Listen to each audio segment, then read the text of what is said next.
Good morning everyone. आजकल देख रहे हैं कि बहुत सारे मेरे स्टूडेंट्स जो हैं फ़ोन के माध्यम से या कमेंट्स के माध्यम से ये कहना चाह रहे हैं कि सर लाइव क्लास क्यों नहीं आते हैं। तो बेटा बता दें आपको, लाइव क्लास आपको हम दे सकते हैं, ध्यान देंगे, लेकिन आपको पता है कि एक दिन हम लाइव क्लास दिए थे तो बहुत कम लोग जुड़ पाए, 90-95 स्टूडेंट्स लगभग आपको जुड़ पाए। तो निश्चित है कि ये समस्या है, क्योंकि अगर हम मेरा जो बैच चल रहा था पहले उसको अगर हम कंटिन्यू करते हैं लाइव क्लास के माध्यम से तो बहुत सारे लोग एक कहेंगे बाद में कि सर हम क्लास नहीं किए, वो नहीं किए। हम जानते हैं क्या ये परेशानियाँ होंगी, तो इन परेशानियों से बचने के लिए बेटा लाइव क्लास हम नहीं दे रहे हैं आपको, क्योंकि अब तो बहुत जल्द ही ये समाप्त होगा लॉकडाउन अब, और जल्द ही आपका कोचिंग खुलने वाला है। तो बहुत परेशानी हुई लोगों को, तो बेटा ये लाइव क्लास इसलिए नहीं दे रहे हैं आपको कि ताकि आगे परेशानी नहीं हो, क्योंकि बहुत तरह की बात लोग बोलते हैं वो, तो हम नहीं चाहते हैं कि मेरा कोई ऐसा कोई बोले। और बोलने के लिए तो बहुत बोल सकता हो, बहुत सारे छिट प्रवृत्ति के हैं, बोलने के लिए रोक थोड़ी है, लेकिन जो अभी तक हम एहसास के वो आपको आपके बीच हम शेयर कर दिए आपको। चलिए बेटा, आपको आज के क्लास में आपको हम बताने जा रहे हैं रॉलेट एक्ट एक क्या थी। आपको एक बेजोड़ टॉपिक है, आप नाम सुनोगे रॉलेट एक्ट, रॉलेट एक्ट या रॉलेट एक्ट, ऐसे भी लिखा देखते होंगे रॉलेट एक्ट। एक क्या थी आपको बता दें, रॉलेट एक्ट एक क्या थी, इस पर हम चर्चा करेंगे। ऐसे बेटा एक्ट मतलब होता अधिनियम, एक्ट मतलब क्या होता है, अधिनियम। आपको पता होगा कि अंग्रेज लोग भारत में शासन करने के लिए जब उन लोग को समस्या आई शासन करने के क्रम में, तो शासन करने के लिए समय समय पर बहुत सारा नियम बनाए अंग्रेज लोग, वही नियम अधिनियम कहलाया। वही नियम क्या कहलाया, अधिनियम। आपको हम बता दें तो ये एक अधिनियम है रॉलेट एक्ट। क्यों कहा गया आपको हम बताने जा रहे हैं, आपको हम इसमें कोई लफड़ा नहीं है। रॉलेट एक्ट क्यों कहा गया, एक्ट मतलब तो अधिनियम हो गया, माने इसके मतलब कि रॉलेट में कोई नियम बना। ये रॉलेट क्यों कहा गया आपको हम बोलने जा रहे हैं, और क्यों बना, कब बना, जानेंगे कब भारत में लागू हुआ, इससे भारत के लोगों को क्या नुकसान हुआ और इसका नतीजा क्या हुआ। जब रॉलेट एक्ट कानून लागू ही तो क्या हुआ ये बताएंगे आपको हम। तो आपको हम क्लियर कर दें बेटा कि सबको पता कि अंग्रेजी शासन काल में आपको अंग्रेज लोग भारतीय क्रांतिकारियों के प्रभाव को कम करना चाहते थे, क्योंकि सबको पता है कि अंग्रेजी शासन काल में इसका मतलब हुआ कि अंग्रेज लोग जब भारत पर शासन करते थे उस पीरियड में ध्यान देंगे, आप सबको पता है कि अत्याचार भी करते थे लोग शासन करने के क्रम में। तो भारत के लोग उनसे मुक्ति पाना चाहते थे। किनसे मुक्ति पाना चाहते थे, अंग्रेज लोग से। तो मुक्ति पाने के लिए आपको पता होगा कि जगह जगह पर आंदोलन करते थे, सभा करते थे, सबको पता है। और जब आंदोलन करते थे, आंदोलन आपको इसलिए करते थे कि यहाँ से ब्रिटिश सत्ता को उखाड़ फेंकें, यहाँ से अंग्रेज लोग को भगा दें। तो एक क्लियर कट ये हो गया कि अंग्रेज लोग जब भारत में शासन करते थे तो अत्याचार भी किया करते थे। उनके अत्याचार को रोकने के लिए आपको यहाँ के लोग उनसे मुक्ति पाना चाहते थे, और मुक्ति पाने के लिए समय समय पर वो आंदोलन करते थे भारतीय लोग। तो आंदोलन करते थे तो अंग्रेज़ों को तकलीफ होती थी, क्योंकि वो भारत को छोड़ना नहीं चाहता था, ये सबको पता है। तो अंग्रेज़ों को ऐसा भी एहसास होता था कि भारत में एक बहुत बड़े बड़े क्रांतिकारी हैं, उनसे डरते भी थे अंग्रेज लोग। तो अंग्रेज लोग भारतीय क्रांतिकारियों के प्रभाव को कम करने के लिए, अंग्रेज लोग भारत के क्रांतिकारियों के प्रभाव को कम करने के लिए आपको नियम बनाए थे। क्या बनाए थे, नियम। उसी नियम को कहा गया था, उसी अधिनियम को कहा गया रॉलेट एक्ट या रॉलेट अधिनियम। क्या बात को समझिए कि भारतीय क्रांतिकारी उग्र हो चुके थे, इनके उग्र मतलब समझ रहे होंगे आप लोग, उग्र हो चुके थे, गो करेंगे तो इनके उग्र प्रवृत्ति के प्रभाव को कम करने के लिए आपको अंग्रेजों ने नियम बनाया या अधिनियम बनाया। उस अधिनियम को रॉलेट एक्ट या रॉलेट अधिनियम कहा गया। रॉलेट क्यों कहा गया वो बताने जा रहा है आपको हम। कहा जाता है कि 1917 ईस्वी में देखा जा रहा था कि भारतीय क्रांतिकारी काफ़ी उग्र हो चुके हैं और अंग्रेज़ों को पछाड़ना चाहते हैं, अंग्रेज़ों को यहाँ से भगाना चाहते हैं।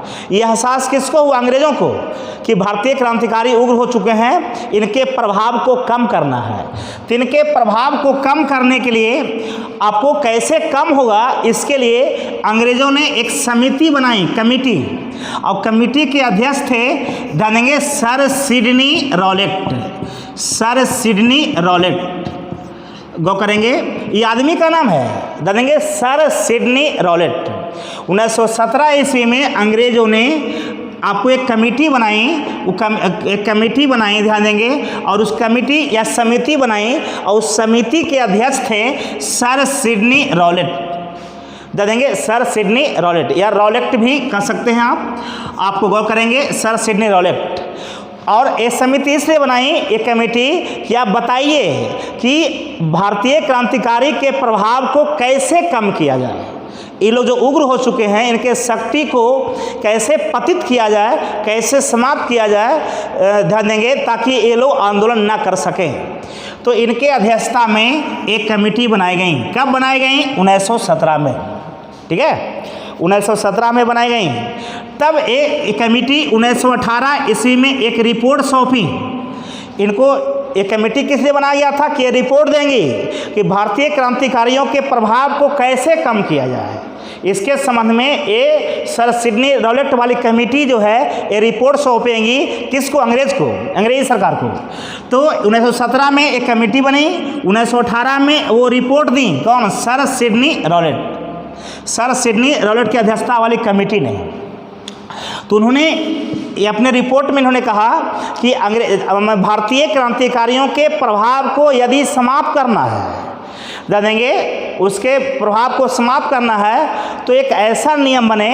इस नियम में कहा कि एक ऐसा नियम बनाइए कि मजिस्ट्रेट को पावर दे दीजिए कि किसी भी भारतीय व्यक्ति पर कोई संदेह हो कि एक कुछ गलत कर सकता है, तो संदेह के आधार पर उसको पकड़ ले, गिरफ्तार कर ले, और गिरफ्तार कर करके जानेंगे, गिरफ्तार कर करके उस पर बिना मुकदमा चलाए हुए, यानी बिना केस किए हुए जेल में बंद किया जाए।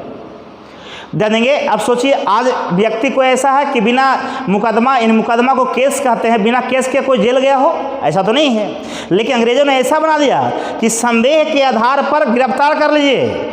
ये सर सिडनी रॉलेट वाली कमेटी ने कही कि आप ऐसा कानून बनाइए कि जिस कानून में संदेह के आधार पर भारतीयों को, भारतीय क्रांतिकारियों को पकड़ लिया जाए और उस पर बिना मुकदमा चलाए हुए उसको जेल में डाल दिया जाए। जानेंगे, सबको पता है, ताकि वो लोग डरेंगे। ये सलाह दिए कौन? सर सिडनी रॉलेट वाली कमेटी ने ये सलाह दी। तो इनके सलाह को आपको कहा जाता है कि आपको इनके सलाह को 18 मार्च 1919 ईस्वी को, याद रखिएगा, इनके सलाह को 18 मार्च 1919 ईस्वी को अंग्रेजों ने मान लिया और उसको एक नियम कानून बना दिया, जो कि कहलाया रॉलेट अधिनियम। क्या कहलाया? रॉलेट एक्ट या रॉलेट अधिनियम। क्यों रॉलेट कहा गया? क्योंकि ये इनके अध्यक्षता में वो नियम बनाने के लिए प्रस्ताव दिया गया था। तो उस नियम में क्या है समझ गए? रॉलेट एक्ट में क्या, रॉलेट क्यों कहा गया? क्योंकि ये जो अधिनियम बनाए, कौन बनाया? रॉलेट, यानी रॉलेट की अध्यक्षता वाली टीम ने, इसलिए इसको रॉलेट एक्ट कहा गया। इस नियम में या अधिनियम में क्या कहा गया कि संदेह के आधार पर किसी भी भारतीय को पकड़ लिया जाए और उस पर बिना मुकदमा चलाए हुए उसको जेल में डाल दिया जाए। ऐसा करने से भारतीय क्रांतिकारी डरेंगे और गलती नहीं करेंगे, आंदोलन नहीं करेंगे। ठीक है, तो गौर करेंगे। तो इनके आपको इस अधिनियम को कब पारित किया गया? 18 मार्च 1919। देखिए 3 क्वेश्चन हो गया। एक क्वेश्चन हो गया कि रॉलेट एक्ट बनाने के लिए कमेटी कब बनी? तो 1917 में। किनकी अध्यक्षता में बनी? तो सर सिडनी रॉलेट की अध्यक्षता में। इन्होंने अपना रिपोर्ट कब सौंपा?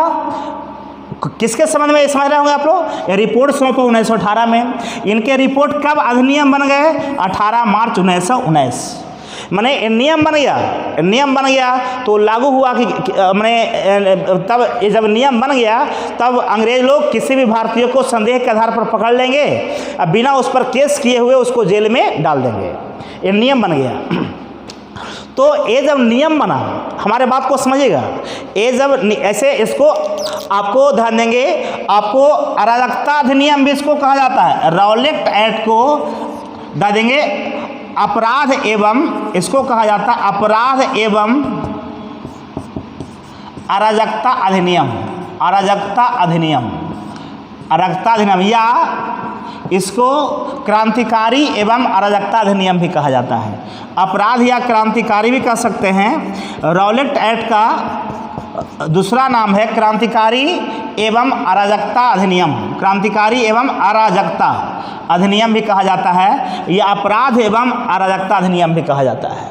ठीक है, तो ये जब नियम बन गया तो सोचिए, अगर आदमी कोई व्यक्ति पर बिना केस के जेल में डाल दिया जाए तो कितना तकलीफ होगा, आप सोचने वाली बात है। तो उस ज़माने में अंग्रेज़ों ने ऐसा अधिनियम बना दिया, नियम बना दिया, तो भारतीय क्रांतिकारियों को काफ़ी तकलीफ हुआ, भारतीय क्रांतिकारियों को काफ़ी तकलीफ हुआ। तब इसका विरोध करने के लिए सबसे पहले 30 मार्च 1919 ईस्वी को आपको स्वामी श्रद्धानंद ने अपना कदम आगे बढ़ाया। स्वामी श्रद्धानंद का नाम सुनोगे तो ध्यान देंगे, जब ये नियम बन गया तो भारतीय लोग इसका विरोध करने लगे कि ऐसा नियम अच्छी बात नहीं है, ध्यान देंगे ये हम लोग पर अत्याचार करने के लिए ऐसा नियम बनाया गया। तो सबसे पहले 30 मार्च 1919 ईस्वी को स्वामी श्रद्धानंद ने इसका विरोध किया, इस कानून का विरोध किया। इनके अनुयायियों ने, इनका चेला चुटरी ने स्वामी श्रद्धानंद, बंगाल में, कहाँ पर, बंगाल में 30 मार्च 1919 को जानेंगे। अब स्वामी श्रद्धानंद ने इसका विरोध किया, ये सबको पता है। और ऐसे आपको पता होगा कि ये जो कानून बना, इसका विरोध भारत के कई क्षेत्रों में किया गया, क्योंकि ये कानून संपूर्ण भारतीय लोग पर लागू होती थी। तो ये आपको देश के कोने कोने में रॉलेट एक्ट का विरोध करने के लिए विद्रोह शुरू हो गया।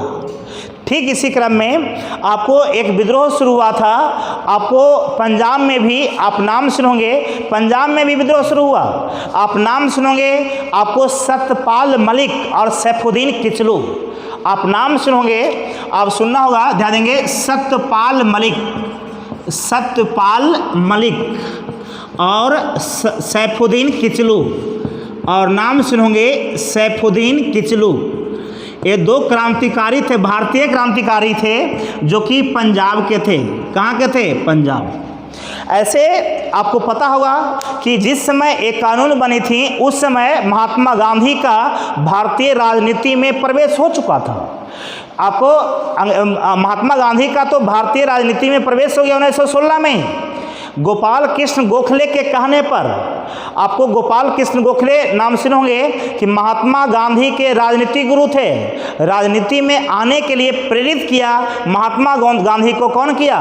गोपाल कृष्ण गोखले, नाम सुनोगे, इसलिए क्वेश्चन पूछता भी है बेटा कि महात्मा गांधी के राजनीतिक गुरु कौन थे, तो इसका जवाब होगा गोपाल कृष्ण गोखले। कौन थे? गोपाल कृष्ण गोखले, महात्मा गांधी के राजनीतिक गुरु। तो जिस समय एक कानून बना था तो 1916 में ही महात्मा गांधी 1916 में ही भारतीय राजनीति में प्रवेश कर गए थे। गौ करेंगे तब जब रॉलेट एक्ट बना तो भारतीय लोग महात्मा गांधी को अपना नेता मानते थे, क्योंकि वे आपको समाज की भलाई के लिए, समाज के हित के लिए काम करते थे वो। तब ध्यान देंगे सैफुद्दीन किचलू ने महात्मा गांधी को पंजाब में आने का न्योता दिया। सत्यपाल मलिक और सैफुद्दीन किचलू ने, आपको ये सब पंजाब के क्रांतिकारी थे, क्योंकि आपको बता चुके बेटा कि जब रॉलेट एक्ट अधिनियम बनी तो इसका विरोध करने के लिए देश के विभिन्न स्थानों पर आपको धरना प्रदर्शन किया गया। देश के कोने कोने में इसका विरोध किया जा रहा है। उसी विरोध करने क्रम में पंजाब के क्रांतिकारी सत्यपाल मलिक और सैफुद्दीन किचलू ने भी पंजाब में उस अधिनियम का, कौन अधिनियम? रॉलेट एक्ट अधिनियम का विरोध करने के लिए प्रदर्शन शुरू किया। और उन्होंने महात्मा गांधी को पंजाब में आने का न्योता भी दिया कि आइए और ध्यान देंगे, हम लोग को सजेस्ट कीजिए कि कैसे इस पर काबू पाया जाए, यानी रॉलेट एक्ट अधिनियम पर कैसे रोक लगे। जब उनको पंजाब आने का न्योता दिया गया, तो जब वो दिल्ली में थे उस समय जब न्योता दिया, तो जब हरियाणा के पलवल नामक स्थान पर, जब महात्मा गांधी हरियाणा के पलवल नामक स्थान पर पहुंचे, तब अंग्रेजों ने महात्मा गांधी को गिरफ्तार कर लिया और गिरफ्तार किया। आपको 9 अप्रैल 1919 को गिरफ्तार कर करके बम्बई जेल में इनको भेज दिया गया। किनको भेज दिया गया? महात्मा गांधी को। क्या बोल रहे हैं इसमें आप? रॉलेट एक्ट का विरोध करने के लिए आपको महात्मा गांधी को न्योता दिया पंजाब के क्रांतिकारी सतपाल मलिक और सैफुद्दीन किचलू ने। जानेंगे तो जब वो आ रहे थे पंजाब, तो हरियाणा के पलवल नामक स्थान पर आपको महात्मा गांधी को गिरफ्तार कर लिया गया। जब महात्मा गांधी को गिरफ्तार कर लिया गया, तो पंजाब के क्रांतिकारी और उग्र हो गए और पंजाब में आपको धरना प्रदर्शन देने लगे। किसके विरोध में? एक तो महात्मा गांधी के गिरफ्तारी का विरोध, और दूसरा रॉलेट एक्ट जो अधिनियम अंग्रेजों ने बनाई, जानेंगे जो भारत के हित में नहीं था, इसका विरोध करने के लिए पंजाब में आंदोलन और शुरू कर दिया। तब जानेंगे आपको एक चीज और बता दे बेटा कि जो रॉलेट एक्ट बनी थी उसमें मजिस्ट्रेट को पावर दिया गया था। उसमें जानेंगे मजिस्ट्रेट को पावर दिया गया था कि मजिस्ट्रेट अंग्रेज ही होता था।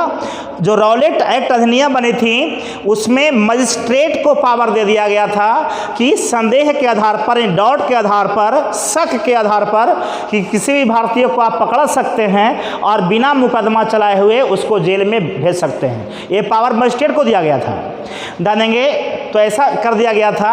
तो एक चीज और बता दें, जिसमें रॉलेट एक्ट का विरोध कर रहे थे पंजाब में सतपाल मलिक और सैफुद्दीन किचलू, उस समय जानेंगे लेफ्टिनेंट गवर्नर थे माइकल ओडायर, या पढ़े होंगे जनरल, या माइकल ओडायर कहेंगे, माइकल ओडायर। एक जनरल, एक ब्रिगेडियर थे, एक लेफ्टिनेंट थे, Michael O'Dwyer, general Michael O'Dwyer. जानेंगे सबको पता है, एक लेफ्टिनेंट गवर्नर थे, एक पद था लेफ्टिनेंट गवर्नर। ये थे लेफ्टिनेंट गवर्नर थे पंजाब के। एक थे आपको लेफ्टिनेंट ब्रिगेडियर, एक थे ब्रिगेडियर जिनका नाम था जनरल जनरल आर डायर। तो एक गौर से यहाँ समझेंगे, दो व्यक्ति है बेटा आपका, यहाँ गौर से सोचने वाली बात है। माइकल ओडायर जानता है तो समझता कि अपने आप को बाबा। जानेंगे माइकल ओडायर अलग, माइकल ओडायर बेटा अलग आदमी है और जनरल आर डायर अलग आदमी है। माइकल ओडायर अलग और जनरल आर डायर एक अलग व्यक्ति है, ध्यान देंगे। तो आपको जब पंजाब में रॉलेट एक्ट कानून का जब विरोध कर रहे थे सतपाल मलिक, तो उस समय पंजाब के लेफ्टिनेंट गवर्नर माइकल ओडायर थे।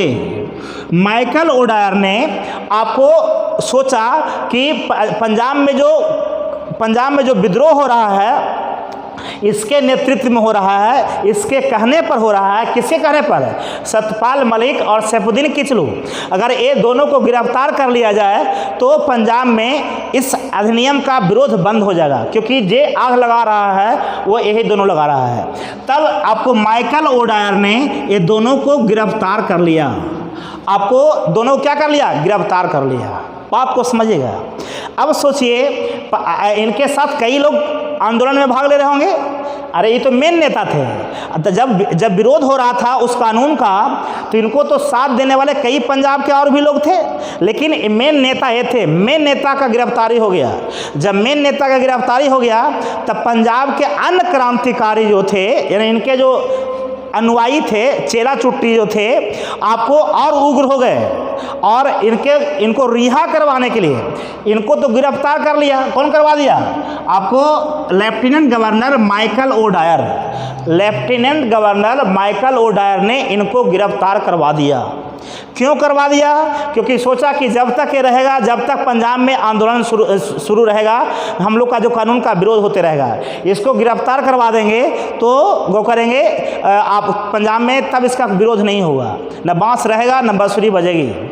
तो वो करेंगे, दोनों को गिरफ्तार जब करवा दिया तो पंजाब के जो छोटमुटवन क्रांतिकारी थे और उग्र हो गए अपने नेता के गिरफ्तारी के आक्रोश में, और उग्र हो गए और उन्होंने अंग्रेज़ों के खिलाफ और तोड़ फोड़ भी शुरू कर दिया कि अंग्रेज़ों के जितने भी ऑफिसेस थे, सरकारी कार्यालय, सब में आग लगा दिया, को तोड़ दिया, बिजली खंभा को तोड़ दिया। गौ करेंगे मैंने उनके ध्यान देंगे कई से साधन को तहस नहस कर दिया पंजाब के लोगों ने। और वो सिर्फ एक ही चीज़ चाहते थे कि हम लोग के नेता को रिहा करो, यानी सतपाल मलिक और सैफुद्दीन किचलू को आपको ध्यान देंगे रिहा कर दो, मैंने छोड़ दो। ध्यान देंगे जब गौ करेंगे नहीं छोड़ा गया, तब ध्यान देंगे लाला हंसराज नाम का एक व्यक्ति था। तब लाला हंसराज का नाम का एक व्यक्ति था बेटा। उन्होंने ध्यान देंगे आपको इनको रिहा करवाने के लिए अमृतसर के जालियांवाला बाग, अमृतसर सबको पता है कि पंजाब में है, वहाँ पर एक जालियांवाला बाग था। उस बाग में आपको 13 अप्रैल 1919 ईस्वी को एक सभा का आयोजन किया। उसमें किस लिए सभा का आयोजन? कि हमारे नेता की गिरफ्तारी से रिहा हो, माने जो गिरफ्तार है उसको रिहा करे, माने उनका विरोध करने के लिए कि इनको रिहा करो। जानेंगे करने के लिए आपको पंजाब के ही एक व्यक्ति थे लाला हंसराज। कौन थे? लाला हंसराज ने आपको पंजाब के कई लोगों को न्योता दिया कि हम लोग को नेता को अगर रिहा करवाना है तो जालियांवाला बाग कहाँ थी? अमृतसर में। अमृतसर कहाँ है? पंजाब में। जालियांवाला बाग में 13 अप्रैल 1919 को पहुँचे। देंगे तो जालियांवाला बाग में आपको एक सभा का आयोजन किया गया। किनके नेतृत्व में? तो लाला हंसराज के नेतृत्व में जब किया गया। तो देखते होंगे कि आज भी कहीं कहीं सभा होती हैं तो प्रशासन का आदमी जाता है, तो उस समय तो प्रशासन का आदमी अंग्रेजी होगा।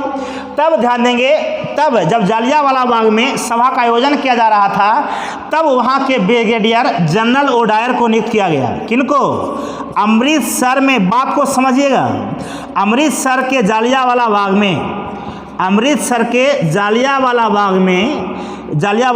बाग में जब 13 अप्रैल 1919 ईस्वी को सभा का आयोजन किया जा रहा था, तो ध्यान उस समय आपको ब्रिगेडियर जनरल आर डायर को आपको नियुक्त किया गया।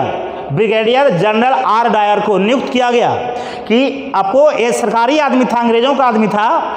ध्यान देंगे जब नियुक्त किया गया, इधर सभा का आयोजन हो रहा है आपको इस सभा में कई नेता भाषण दे रहे हैं। कहाँ पर? जालियांवाला बाग में। और जितने भी भाषण दे रहे हैं अंग्रेजों के खिलाफ आपको उसके विरोध में कई तरह के नारे लगाए जा रहे थे।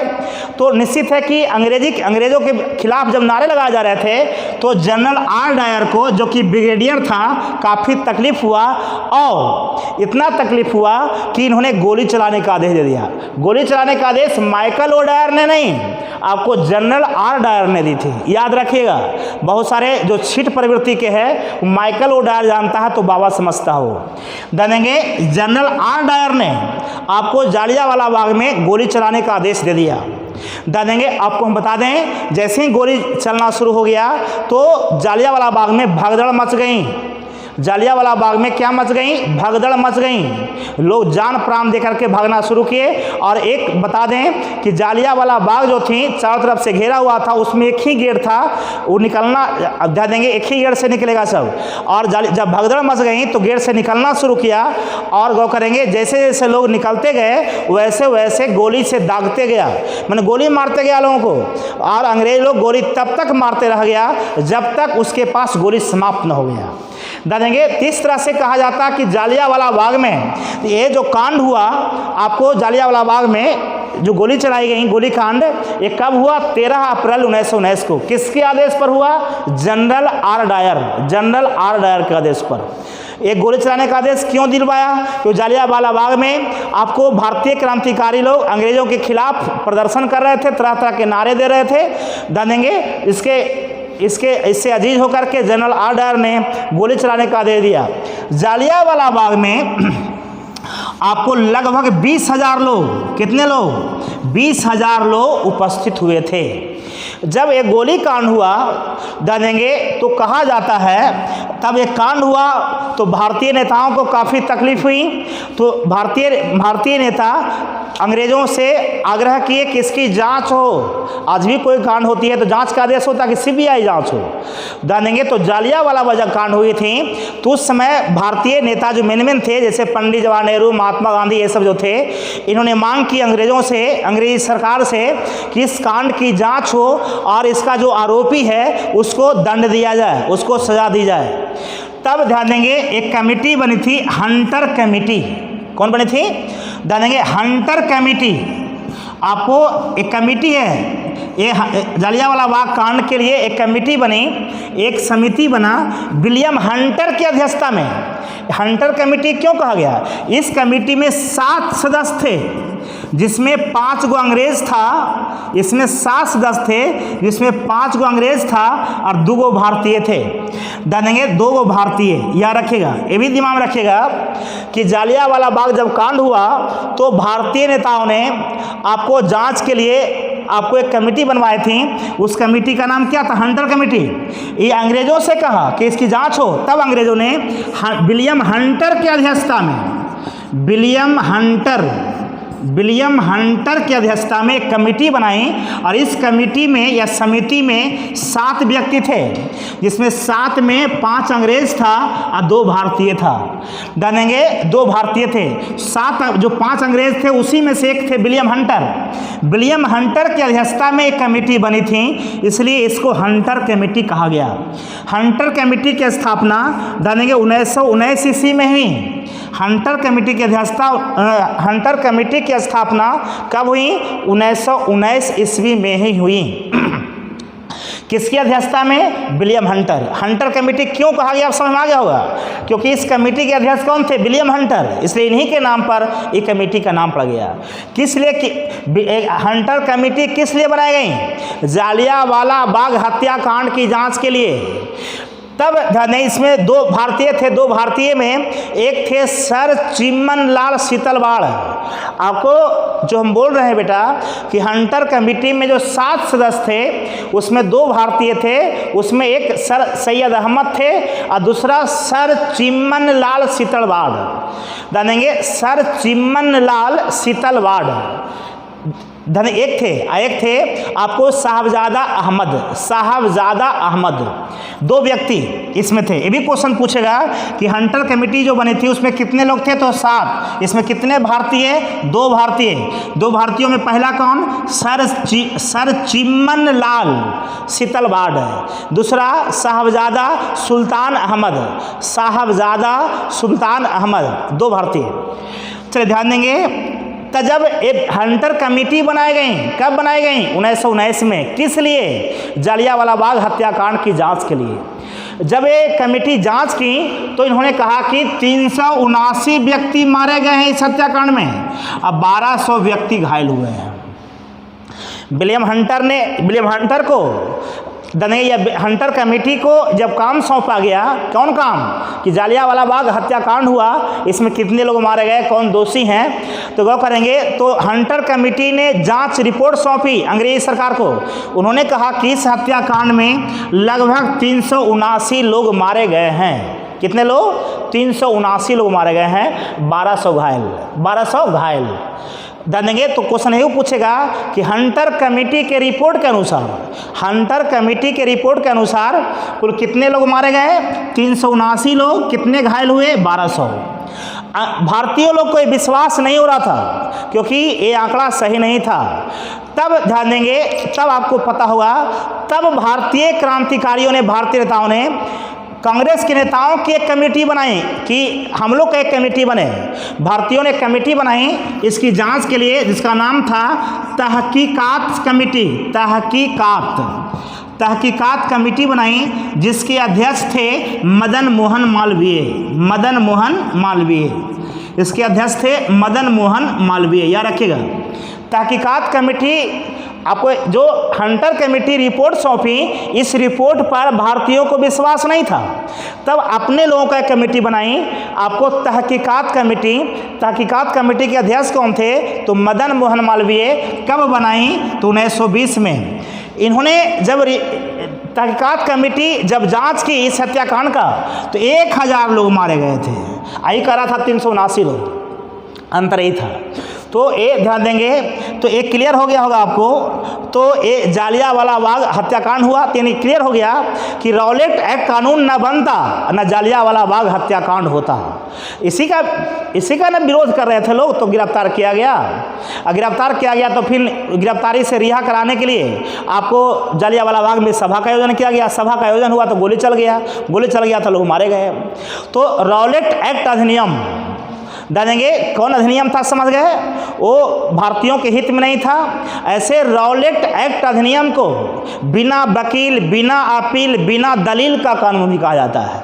रॉलेट एक्ट अधिनियम को, ये भी क्वेश्चन पूछा गया, रॉलेट एक्ट अधिनियम को बिना वकील, बिना अपील तथा बिना दलील का कानून कहा जाता है। ये भी क्वेश्चन पूछा गया। और इसको तो काला कानून भी कहा जाता है। आपको रॉलेट एक्ट को काला कानून भी कहा जाता है, जो भारतीयों के हित में नहीं था। आपको काला कानून किसको कहा गया? रॉलेट एक्ट को। रॉलेट एक्ट, बात समझ में होंगे? काला कानून या बिना वकील, बिना अपील, बिना दलील का कानून, इसको कहा जाता है। ये समझ में आ गई होगी आप लोग को। तो इससे कई क्वेश्चन पूछा गया। अब देखिए कौन कौन क्वेश्चन पूछा गया। कल क्वेश्चन पूछे कि आपको रॉलेट एक्ट कानून कब पारित हुआ, ध्यान देंगे तो कहेंगे 18 मार्च 1919। क्वेश्चन पूछा गया। अब ध्यान देंगे कई क्वेश्चन हैं जो पूछे गए हैं आपको, वो हम बोलने जा रहे हैं आपको हम। तो रॉलेट एक्ट कानून आपको कब पारित हुआ, ये बात को समझेंगे। तो इससे तो 18 मार्च 1919 को। देखिए कौन कौन सा क्वेश्चन पूछा गया, ये ध्यान देंगे। तो एक क्लियर कर दें, रॉलेट एक्ट कानून कब पारित हुआ? तो 18 मार्च 19 को, 18 मार्च 1919, ये भी क्वेश्चन पूछा गया। काला कानून किसको कहा जाता है? रॉलेट एक्ट को, क्वेश्चन पूछा गया। बिना अपील, बिना दलील, बिना वकील का कानून किसको? रॉलेट एक्ट को कहा गया। आपको ध्यान देंगे क्रांतिकारी अराजकता अधिनियम किसको कहा गया? रॉलेट एक्ट को। क्रांतिकारी अराजकता अधिनियम जो बोल चुके हैं पहले हम, सब एक काला कानून को कहा जाता है। ध्यान देंगे या रॉलेट एक्ट को ध्यान देंगे। ये भी क्वेश्चन पूछेगा कि रॉलेट एक्ट का विरोध करने क्रम में पंजाब के किन 2 क्रांतिकारियों की गिरफ्तारी हुई? तो आंसर होगा सतपाल मलिक और सैफुद्दीन किचलू। सतपाल मलिक और सैफुद्दीन किचलू दोनों की गिरफ्तारी हुई थी। कहाँ के थे? तो पंजाब के थे। कहाँ के थे? पंजाब का। इनको रिहा करवाने के लिए जालियांवाला बाग में सभा का आयोजन कब किया गया? 13 अप्रैल 1919। 13 अप्रैल 1919 को यहाँ लिखा हुआ है। जानेंगे तेभी क्वेश्चन। इसी दिन हत्याकांड हुई, गोली चल गया था, वही हत्याकांड कहलाया। तो जालियांवाला बाग हत्याकांड कब हुई? 13 अप्रैल 1919 को। जानेंगे जालियांवाला बाग कहाँ है? अमृतसर में। वो जल्ली नामक व्यक्ति का था, इसलिए उसको जालियांवाला बाग कहा जाता है, जल्ली नामक व्यक्ति का।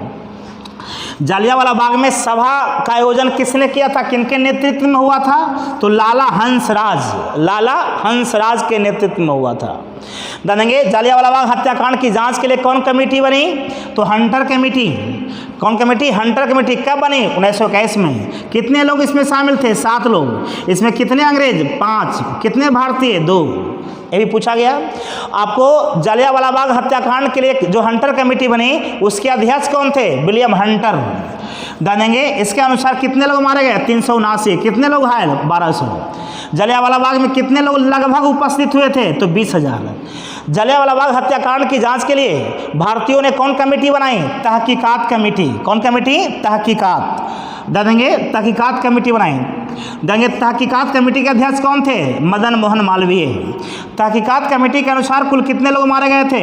1000 लोग मारे गए थे। ऐसा ढेरों क्वेश्चन पूछा गया आपका। जानेंगे अगर वीडियो गौर से सुनते हैं आप, तो उम्मीद करते हैं कि आप लोगों को दिक्कत होने वाली नहीं है। ठीक है, अब यहीं पर हम छोड़ते हैं। जय हिंद, जय भारत।